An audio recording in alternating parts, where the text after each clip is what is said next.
réunion des anciens premiers ministres, des anciens ministres des Affaires étrangères et de quelques-uns qui sont aujourd'hui en fonction dans divers domaines en Afrique.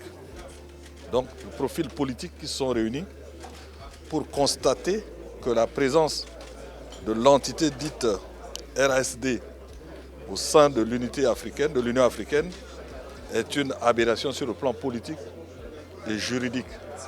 Parce que cette entité ne répond pas aux caractéristiques acceptées en droit international et constitutifs d'un État.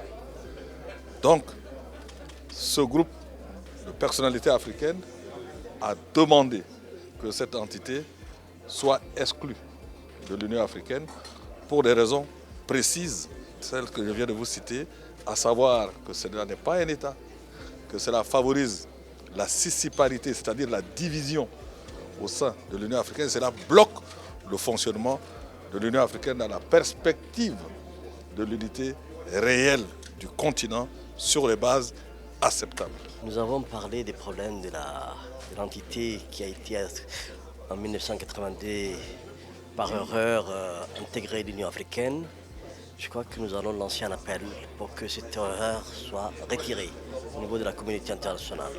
Parce que comme vous le savez, c'est une entité que une seule organisation, quelle que soit l'erreur qui a été faite, a reconnue.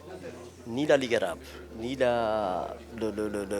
l'Union du Maghreb, ni les Nations unies, ni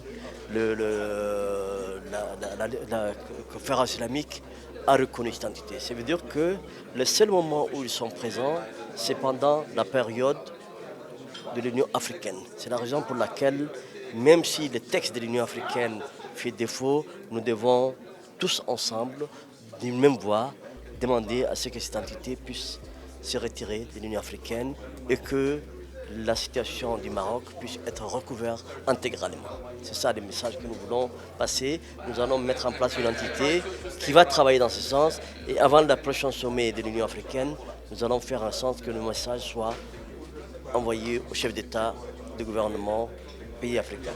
Il faut réparer une anomalie historique, une faute politique grave qui avait été commise par l'OIUA il y a quelques années. Je crois que pour nous, je disais aussi que tantôt à vos collègues que je venais d'un pays qui est un havre de paix et de sécurité, qui respecte la marocanité du Sahara n'est pas à démontrer. Et tout le travail qui a été fait depuis 2015 avec le retour, la déclaration de Sa Majesté le roi Mohamed VI, que Dieu l'assiste, à Kigali, l'intégration du Maroc au sein de la réintégration au sein de la famille africaine. Depuis, la diplomatie marocaine a fait un excellent travail et Sa Majesté le roi, qui est un homme dont j'apprécie la droiture et la volonté de moderniser, de changer le Maroc et de contribuer à l'unité de l'Afrique, fait un travail très très responsable, consistant. Donc nous, je parle de mon pays, mais je pourrais parler d'autres pays africains, nous avons l'obligation de faire cette réparation historique et de faire un lobbying international fort auprès de l'Union africaine pour l'exclusion d'une entité séparatiste qui n'est pas un État. C'est une question de droit international, mais c'est une question pour le Sahara géographique, historique. L'histoire, la géographie, le droit, donc la justice est du côté marocain. Donc il faut faire cette réparation le plus rapidement possible.